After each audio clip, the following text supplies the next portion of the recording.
Hello, my name is Patrick Tharp, and as you can see on the slide of the introduction to our webinar, and with me are Robert Salter on my right, on your left, and Erhard Amon on your right and my left. And we're going to present a webinar for you to give you an introductory education to preventing suicides. The reason we're doing this whole program, and it's been going on now for about 10 years, is that our daughter, my wife and my daughter, took her own life about 12 years ago. After we lost her, we found that suicide is preventable. And she had been depressed from about the time she was 12, suffered with major clinical depression disorder for many years, but she got through high school, went to college, did not attend classes in college, and got to come home and had a few jobs, but her clinical depression just got worse and worse. And so she took her life at age 31. After that, and during our sort of recovery period from a major tragedy, I found that suicide is preventable. And I had received no education, no continuing education, no information about that subject ever before in my life and professional career. So I began to learn, and as I learned, I found that suicide actually can be prevented in people who are at high risk about 60 to 80% of the time. So I called a number of my former students, since I was a professor for many years, and called them and asked if they knew anything at all about suicide prevention. And we found no pharmacist in our years who knew offhand anything about suicide prevention. Some about suicide, but nothing about suicide prevention. And so I'm telling my bride Peggy that suicide is preventable, as we'd found, and that I had called maybe 30 of our former students' contacts, and they didn't know a thing about it. And she said to me, well, you're a professor, why don't you get off your butt and do something about it? So we started. And along the way, there's now about 14 of us who all have degrees in pharmacy and are registered pharmacists. All of us are writers and creators and thinkers.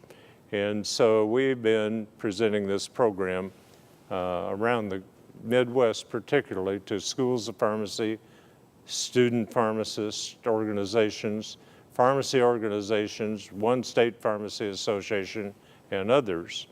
And so we wanted to do this webinar in order to reach out to other pharmacists around America and around the world so that they learn how to prevent these tragedies, not just in their families, but among those who might be at high risk in their community, or particularly those who might be at high risk among their patients.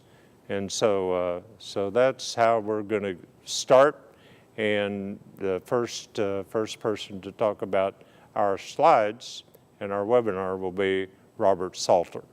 Thanks, Patrick, and welcome once again to everyone for participating in this seminar. We always like to begin this seminar by asking the question, why pharmacists? Why not nurses? Why not doctors? Why not psychologists? Why not me? Why not you? Well, it all comes down to the fact that pharmacists are in a very unique position to impact on this problem of suicide. Pharmacists are actually accessible and in a pivotal position to prevent suicides. 3 reasons we'd like to present to you today have to do with trust, accessibility, and opportunity. Pharmacists have been recognized every year as one of the most trusted professionals in the healthcare team, more so than nurses or doctors, or the list goes on. So that presents a very special opportunity for pharmacists. Also, there are about 275,000 pharmacists in America. And in fact, in almost every neighborhood, town, and city, you can find a pharmacy. In fact, 92% of the U.S. population is within 5 miles of a retail pharmacy. Therefore, pharmacists are perhaps the most accessible member of the healthcare team. And then, of course, in 2010, you might be surprised to know that there was 270 million prescriptions for antidepressants dispensed in the United States. So that means that pharmacists had 270 million opportunities to intervene through the mechanism of QPR, which means question, probe, and refer.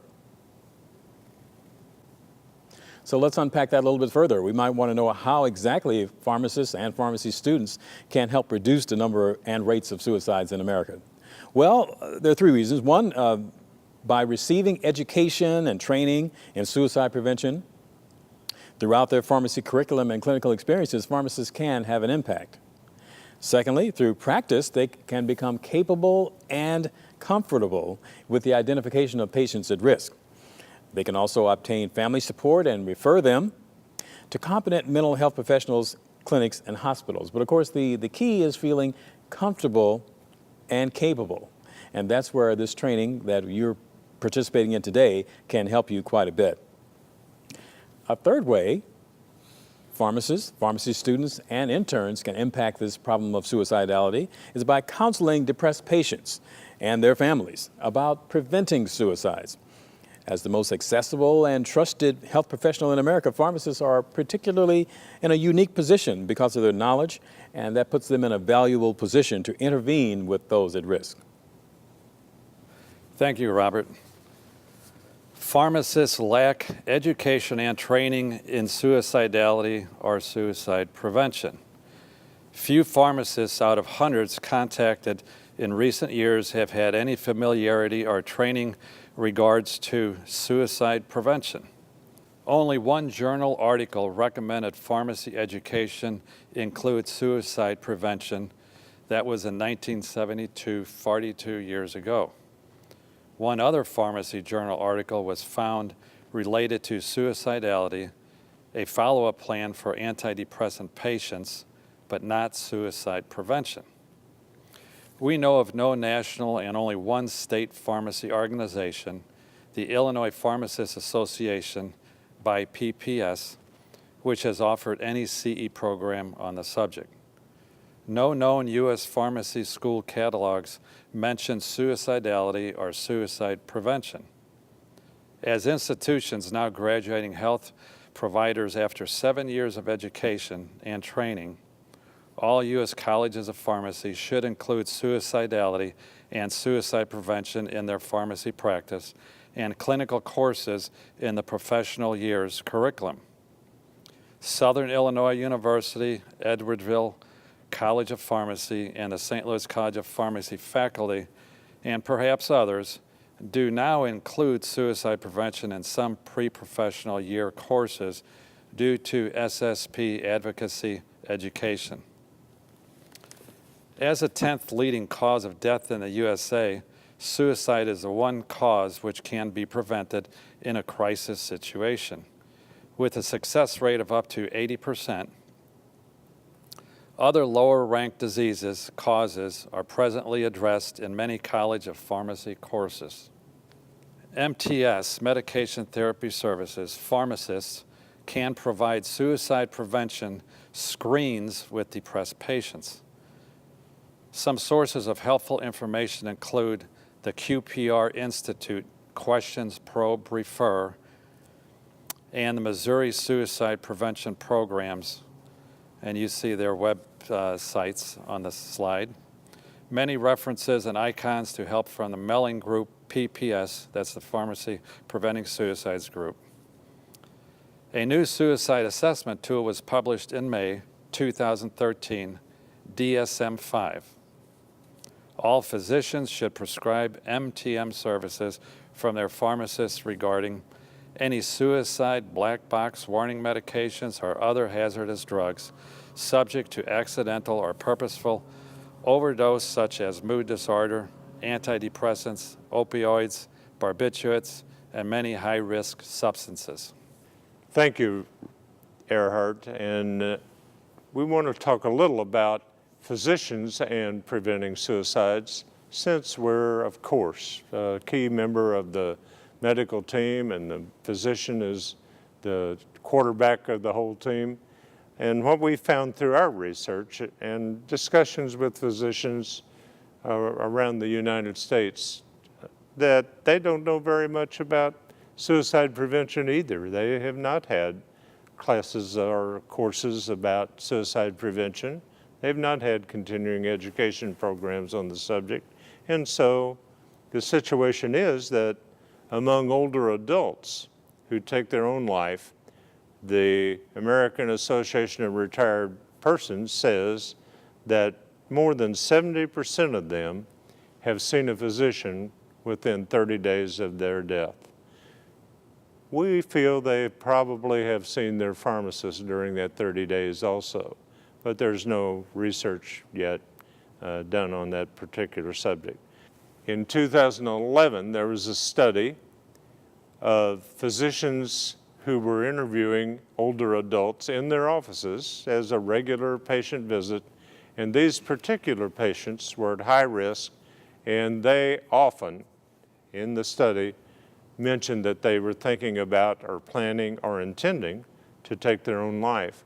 And the response of the physicians was what this study was looking at, and as they were videotaped and had become accustomed to it, it was found that the physicians usually, almost always, responded in just three ways. They either argued with the patient, an argumentative approach, or they sort of changed the subject to chit-chat, or they really had no plan and there was no referral, no follow-up discussion, just a very brief comment about the patient's situation. And so in a large majority of instances, these patients who are at very high risk are not referred by the physician to a care plan that they know about. So we're going to talk about that. One of the situations we think we face in our culture among physicians, pharmacists, and everyone else is that there's a stigma in our culture that prevents open discussion of suicide, suicide prevention, or even how to care for the survivors of suicide, who would be those who are closely related or close to the victim who took their own life. And in some religious circles and other social circles, suicide is often viewed as a sentence to eternal condemnation for the victim.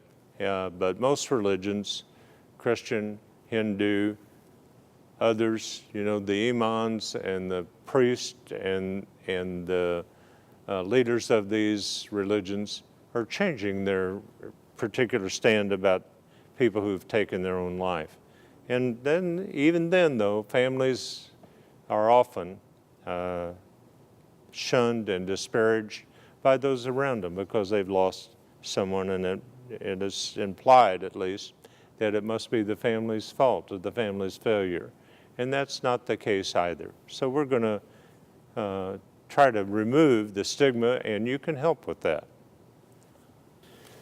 Suicide is a large, huge problem in America and around the world. Around the world, about 1 million, a little over 1 million, 1.2 million people take their own life every year.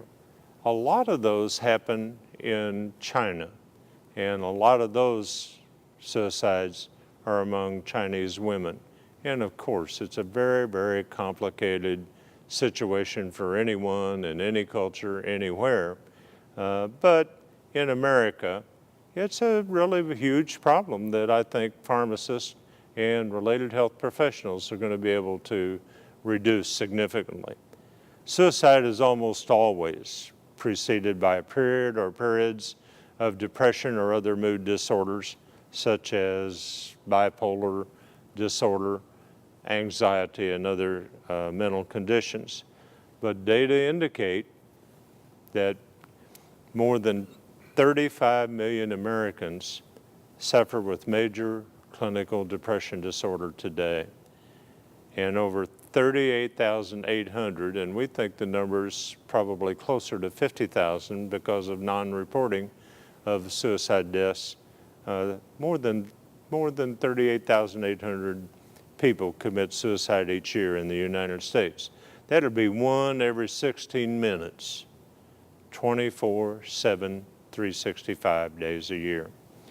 And we can do something about it. In 2011, the number of antidepressant prescriptions in the United States was about 270 million.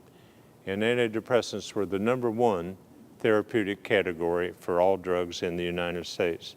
Suicide now ranks as 10th among all causes of death in America, and it's ahead of murder by about 4 times greater. It's ahead of AIDS, it's ahead of high blood pressure and renal disease and liver diseases, a lot of other conditions and illnesses, even mental illnesses, fall way below suicide as the cause of death. And so we need to do something about the top 10. And particularly we need to do something about it when it's the 3rd leading cause of death among teenagers, the 2nd leading cause of death among college-age students. And suicides average about 12.2 per 100,000 per year, which is the way all deaths are measured by cause in America. And 12.2 per 100,000 per year is about the middle of the statistics worldwide by country. In Missouri, for example, the rate is about 14.3, 14.2 per 100,000 per year. And so it's a little higher than our national average, but in Missouri, just as an example, about 1,000 people a year take their own life by way of suicide means. And so attempts also are a major problem for our society and for our healthcare system, because the ratio of attempts to completions is about 25-1. And so if we have 1,000 in Missouri, then there's maybe 25,000 attempts in Missouri every year. And those people end up in an emergency room, a hospital, a nursing home. Sometimes, they try more than once. And sometimes they're among the successful who do it. So pharmacists can do something about that, because we know how to identify them, and we can learn how now to refer them properly. There are rating scales to help identify depressed patients. Rating scales are available for children, adolescents, and adults. Rating scale use can help identify a number of symptoms and signs of depression. They don't indicate a person has an active specific disorder or its severity. A trained and licensed clinician should make a diagnosis after an in-depth assessment. Most of the tests are copyrighted and must be purchased. Some experts report that any of the scales can successfully be used for initial assessment and referral. Rating scales, descriptions, and sources are online. The slide that you're seeing on your screen now is one that we're pretty excited about here at PPS. We call it the slide to suicide. And basically what it does is breaks down the behavioral patterns of patients at risk of suicide into 3 basic categories of behavior. The first platform, or milestone, if you will, is beginning with anything that might be an adverse mood trigger event. It could be just having a bad day. It might be having an argument with a spouse or a coworker. But whatever it is, and everybody's different, if it becomes an event that triggers a responsive mood, then that begins the slide to suicide by first recognizing a loss of self-esteem. From the loss of self-esteem, we go to the next level, which is loneliness and isolation. From that point, we go to frustration and anger. And from frustration and anger, we go to prolonged depression. These 4 groupings are what we collectively call the chronic depressive response, phase 1 on the slide to suicide. Phase 2 gets into a little more depth, where the patient experiences helplessness and worthlessness. Those 2 collectively we call the phase of self-deprecation. And then finally, the third phase begins with a feeling of burdensomeness and then hopelessness. Hopelessness goes into suicidal thoughts. Suicidal thoughts bring about abnormal behaviors, which is the collective title for this third phase. We're reminded of the literature of Dante's Inferno and the story that we all remember from our training earlier in school. Dante is presented as passing through the gate of hell, which bears an inscription over the door that says, "Abandon all hope, ye who enter here." And that's kind of what suicide is like when a patient loses all hope. But we know that there is hope because it's not something that is unique to them. It's not something that is hopeless, because we know through what we are going to learn here today that feelings of depression and hopelessness are basically caused by chemical imbalances, and that can be treated pharmacologically, nutritionally, and therapeutically. So there's no need for a person to lose hope. The high-risk groups, adults ages 45 to 64, account for over 39% of suicides, the highest risk and increasing in recent years. Young people, preteens, teenagers, and young adults have the highest number of suicide attempts. Among those 15 to 24, over 4,500 took their own lives in 2010. Between 15 and 44, the number totaled over 17,000. Attempts to completions in this group averaged over 10 to 1, meaning that over 170,000 young people tried to end their lives in the year 2010 alone. That's a 10 to 1 ratio of attempts to actual suicides. In recent years, middle-aged white women's rate of suicide has increased more than 4 times the rate for all ages, gender. Especially vulnerable to suicidality and suicide are those in these groups who are clinically depressed, abuse alcohol or drugs, have anxiety disorder, suffer manic depressive syndrome or bipolar disease, older persons with serious and chronic diseases. One thing that's important for us as health professionals to recognize is that suicidality lets us know that there are signs and symptoms that are predictable in most patients. There are signs of suicidality, particularly in preteens and teenagers and young adults, that we can look for, specifically drug and alcohol use and abuse, periods of isolation and withdrawal from family members and friends and activities, loneliness, excessive risk-taking behavior, doing dangerous things like speeding, skydiving, and climbing, etc. These are all things that should be carefully noted and paid attention to. Another condition is persistent boredom, poor concentration, inability to speak properly, or perhaps a decline in school performance. These are all things that are signs of suicidality in preteens, teens, and in young adults. And of course, elderly individuals have signs and symptoms as well, but they're slightly different than those of young people. Typically, we see in nursing homes, if a patient has had over 3 months of functional impairment, this may be an indicator that the patient is experiencing depression or grief. Also, expressing hopelessness in conversation. And also dialogue about morbid preoccupations with one's own death or their funeral, or even feelings of worthlessness, are all signs and symptoms and hints that something is going to go on. Giving hints such as, "It's no use," or "Nothing matters," "I'm not going to see you again," "I'm going to heaven," etc. All these things are key indicators that a patient needs to be monitored carefully or more carefully. And also, just the factuality of previous attempts at suicide or opportunities where they have tried to hurt themselves are all collectively put together under the signs and symptoms of suicidality in seniors. When friends or pharmacists can or should intervene. AARP reports that 70% of older adults who commit suicide have seen a doctor within a month. Experts in prevention say that up to 80% of those who take their own lives give clues ahead of time about their intentions. Clinically depressed patients who are newly diagnosed and first receiving antidepressants.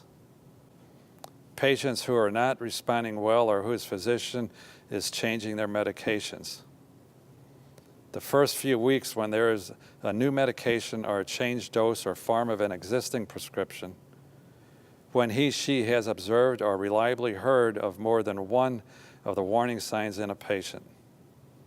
Pharmacists, when MDD patients are hopeless, non-compliant, express burdensomeness, or intense. These are all areas that we could pay more attention to, physicians, pharmacists, monitoring the patient after he leaves the physician's office or when he comes in the pharmacy after he's given the prescription medications. To monitor the patient after a short period of time, not wait until 30 days while the next prescription is due. This would be very significant in screening these patients earlier. On this slide, you'll see a diagram of the surface of the brain of human beings, and you will already know from your education that different areas of the brain perform different functions. And it's been discovered now in more recent years that the tendency towards suicide or taking their own life is also focused through particular pathways in the brain. And one of the principal discoveries is that it's primarily a chemical imbalance that exists in every human's brain who is depressed, anxious, bipolar, has other mood disorders, but those conditions are caused by or result in chemical imbalance. One of the interesting items on this particular slide is if you look to the left of the slide, you'll see area 25. And it was found at Emory University School of Medicine in Atlanta a number of years ago by Dr. Helen Mayberg that stimulating area 25 actually increases the amount of serotonin in the frontal area of the brain. And the amount of serotonin influences our mood. More serotonin, better mood. Less serotonin, more anxiety, more depression. So stimulating area 25 even has become a major focus of research and treatment in some instances of patients who don't respond to other forms of treatment. The antidepressants which are used most frequently today are the selective serotonin reuptake inhibitors and the selective serotonin and norepinephrine re-inhibitors, which work in the brain primarily at the cellular level. And as you can see from the diagram of a neuron, the serotonin is produced by a neuron. It enables the electron to travel across the axon to a synaptic terminal on another neuron. And so it becomes a major chemical function in proper function of our electrical system in our brain. There are about 100 billion neurons in every human's brain, and in addition, there are 218 known chemicals in our brains. The balance then affects their mental health and their electrical function, and the neurotransmitters enable that electrical transmission to happen. So these SSRI'S and SSNRI'S increase neurotransmitters which enable better transmission of electrical impulses across the neurons and therefore help them to feel better and more positive and work out of depressions. As we mentioned before, there are 218 known neurochemicals or neurotransmitters in the brain, but among them, biochemists, pharmacologists, biological scientists, suicide prevention practitioners, and other professionals have come down to principally 7 different chemicals that highly influence our mood, our attitude, and our likelihood of taking our own life when we have severe mental depression or other types of mood disorders. Those 7 chemicals are serotonin, norepinephrine, gamma-aminobenzoic acid, or GABA, GABA A and GABA B, 5-hydroxytryptophan, or 5-HT, as you have heard before, dopamine, glutamine, and aspartame. The diagram in front of you on the slide is one that illustrates how these chemicals and the drugs that affect them not only affect the brain and its function and our mood and other aspects, our memory, our recall of faces, all of those things, of course, are controlled by our brain, but they also might have body effects. And so in this diagram, which was invented by a good friend of ours for many years, Dr. Leonard Nager, who has now passed away, who is a wonderful pharmacologist. This slide illustrates that substances such as norepinephrine, GABA A, GABA B, acetylcholine, serotonin, have effects not just on our brain cells, but they also affect our body in various ways. And so I think if you look closely at this slide, you'll find out that when one has an excess of neurotransmitters such as serotonin and norepinephrine, that it can provide overstimulation. Or if one has an excess of GABA B, then it can negatively affect our body in many ways. And so we have heart effects, we have gastrointestinal effects, we have psychological effects, of course. And so it's important to understand that this is a really complex physiochemical, pharmacological kind of environment that we're talking about in the human brain. And with 100 billion neurons and 218 chemicals, the number of possibilities of something going wrong is innumerable. This slide illustrates the different types of antidepressants, and we got them by the type of drug they are, the generic and trade names. And so you can see the principal titles: the SSRI'S, selective serotonin reuptake inhibitors, SSRI'S, SNRI'S, serotonin selective reuptake inhibitors, or serotonin norepinephrine reuptake inhibitors, dopamine reuptake inhibitors, monoamine oxidase inhibitors, tricyclic antidepressants, and atypical adjunctive therapies like aripiprazole or Abilify, and SSRIs such as vilazodone or Vibrid, which is a new drug in the last year. These groups of drugs are, there's a lot of them, but each one works in a slightly different way, and the neurons of our brain and the chemicals of our brain. So let's look at that next.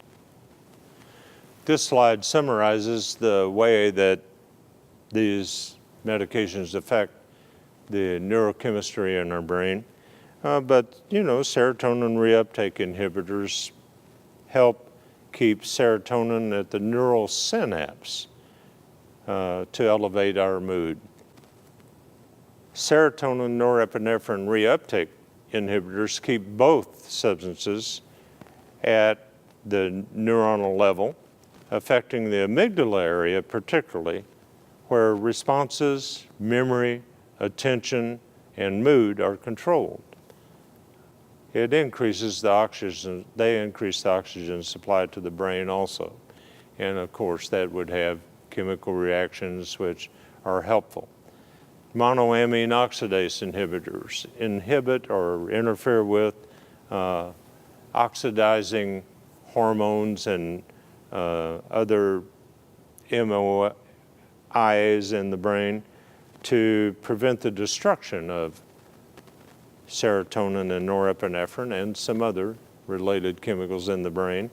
And by improving all of those, of course, again, helps their mood, helps their depression, helps their attitude toward life, gives them a little bit of extra energy.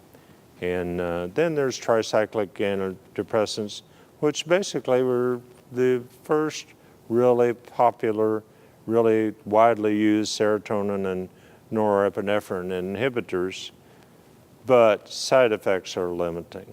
And so they inhibit the reuptake of those important two chemicals, but their side effects are extensive. So that is why, basically that tricyclic antidepressants have fallen to lower levels among users and use in markets.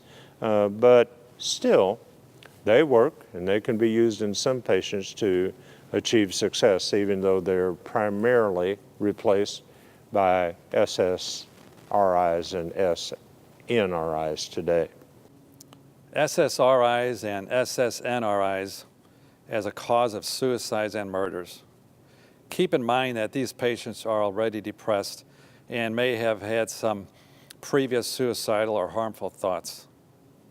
The German BGA, RFDA, knew in 1984, before we did, that Zoloft was associated with a higher rate of suicide than patients on other antidepressant medicines. By 1990, it was widely known that these drugs were implicated in suicidality. Widespread press reports have implicated these drugs in cases of mass murders and murder-suicides for many years. You've heard of Columbine, where one of the two killers was under a doctor's care and was taking a now banned medication for depression, Luvox. The young man in Connecticut who murdered his mother, 20 kids and 6 adults in 2012 and shot himself in suicide. A Wyoming man who killed 3 others and then himself. And GlaxoSmithKline was held liable for wrongful death. Catherine Murch of Glendale, Missouri, who murdered her 2 children, Michael and Mary Claire, then took her own life on July 30th, 2012. When we're talking to patients about their situation with, say, depression or bipolar disorder or anxiety, then particularly with depression, since it's present, 60 to 80% of the time among those people who are thinking about or have a plan to take their own life, particularly about depression, there's a lot of options to take care of that situation and a lot of possibilities that need to be explored because of the difference in each patient individually. So we need to look at them one at a time, but when we're talking to them about it, or their family, or other people in our profession or in our community, we need to talk about more than just medications. Medications, drugs, plus talk therapy have been found over recent years, particularly the last 20 years, to be the most effective combination. But it takes from 10 to 20 weeks for those types of therapy sessions called talk therapy. It also often requires a different combination of drugs than you see among them, even the majority of patients. And so it's not just one drug, but sometimes several drugs, sometimes many drugs and supplements and vitamins and herbal remedies and other substances that might be helpful along with talk therapy or talk therapy alone. ECT, electroconvulsive therapy, is still used, and it's not like it was at one point in our recent history even. Now ECT can be administered without tonic-clonic kinds of convulsions, and it is very effective for some patients. Keep in mind that it might take as many as 30, 40, even 50 treatments for these severely depressed patients to pull out of their hole and get better, but it works on some patients. Nutrition is sometimes effective, particularly in postpartum depression among moms who have a new baby and get depressed. And so nutrition is very helpful in that situation. Intentional and frequent exercise. it belongs to everybody to exercise. But in this situation, if these depressed patients will exercise 3 to 5 days a week, just for 20 minutes or 30 minutes and get their heart rate above 100, they'll do better because that affects the production of the good side chemicals in our brains. Herbal remedies help. Transcranial magnetic stimulation, which we talked about with Area 25, is also effective with some patients. Meditation, yoga, prayer, quiet times. There's at least a significant list of alternatives to medication alone or medication plus talk therapy even alone. And we need to be encouraging to our patients, particularly those who are at risk or high risk for taking their own life. And we can talk about meeting with their docs, about discussing alternative therapies if they're not getting better, and give them hope and remind them that we're always available and we can be of help too. Patrick mentioned the medication categories pharmaceutically of how depression is treated. There are natural remedies, herbal remedies that also are very effective. There's many on the list, such as the tryptophans and hydroxytryptophans and the SAMEs. But of course, the one that probably is the most effective is called St. John's wort. It has the greatest opportunity for treatment effectiveness, but it also has a few side effects that need to be watched carefully and monitored by physicians. But recognize this, that natural herbal remedies can be very effective in the treatment of depression. In this slide, we talk about some suggestions that pharmacists can make to suicidality patients, and we're going to know how to identify those patients by this point. And what do we say? What do we do? And so this slide shows some suggestions that we can make to suicidality patients and their families. And so we call it coping with suicidal feelings. And it's just common sense, caring, gentleness, and relationship between the pharmacist and their patients and their family. So you tell them, tell your doctor, tell your family members, tell your friends, someone who can be around to help you with your feelings.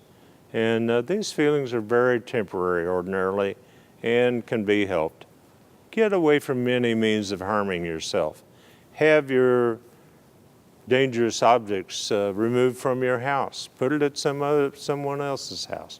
Put it at a sister's or brother's or cousin's house and make them more difficult to use. Avoid any misuse, particularly excess use or abuse of drugs or alcohol. Set to-do priorities. Make a list of what you want to accomplish each day and scratch them off as you get those things done each day, and that will make you happier and it'll help you get out of this hole of depression. Eat well-balanced meals. Again, especially important among some high-risk groups, such as postpartum depressed moms. And you can see the other parts of the list. Some suggestions pharmacists may make to suicidality patients: coping with suicide feelings. Tell your doctor, friend, family member, or someone who may help about your feelings, which are very likely temporary and can be helped. They may feel it's a permanent feeling, but these are generally temporary, and if you intervene soon enough, these people can be saved. Get away from any means of harming yourself. Remove dangerous objects from your home or car. Avoid any abuse of drugs or alcohol. Until feeling better, avoid doing things you may fail at or you find difficult. Set to-do priorities and make a written schedule for each day and stick to it no matter what. As you finish each one, cross it off the list. Schedule 2 30-minute periods of activities you enjoy each day and 2 30-minute walks each day, including meditation, prayer, and quiet time. Eat well-balanced meals. Don't skip. Get sleep as much as you need and care for your physical health. Spend at least 30 minutes a day in the sunlight. It helps your mood. Make yourself talk with other people. Reduce your social isolation. It will be extremely helpful for you. Without fail, keep your doctor's appointments and take your medications exactly as. Where to refer patients and families, national suicide prevention organizations, and crisis hotlines. Contact agencies that you can call or contact. Center for Injury Research and Policy, National Institute of Mental Health. Why Live with Depression campaign. Another is Frequently Asked Questions About Suicide, National Institute of Mental Health. American Academy of Child and Adolescent Psychiatry. And there are others, as you see on the slide. But the most important thing here to emphasize are the crisis hotline telephone numbers. There's a 24-hour national hotline, which everybody should be aware of, 1-800-SUICIDE or 1-800-784-2433. There's also a national suicide prevention hotline, 1-800-273-TALK or 1-800-273-8255. For the veterans, they can press 1 to reach a special hotline service. These phone numbers are important to remember. So we have and completed, write down. our webinar for you, and we appreciate you coming. I want to mention that Pharmacists Preventing Suicides has a website which you can access, and if you get to that and look at it, you'll find that there are icons there for other websites where training, education, information, data, those kinds of things are available to pharmacists just by going to our website and then clicking on the icons or reading the text of what we've made available for you. And so we hope you'll be able to use that and look forward to you staying in touch with us. Keep in mind, just saving one life will be worth the effort.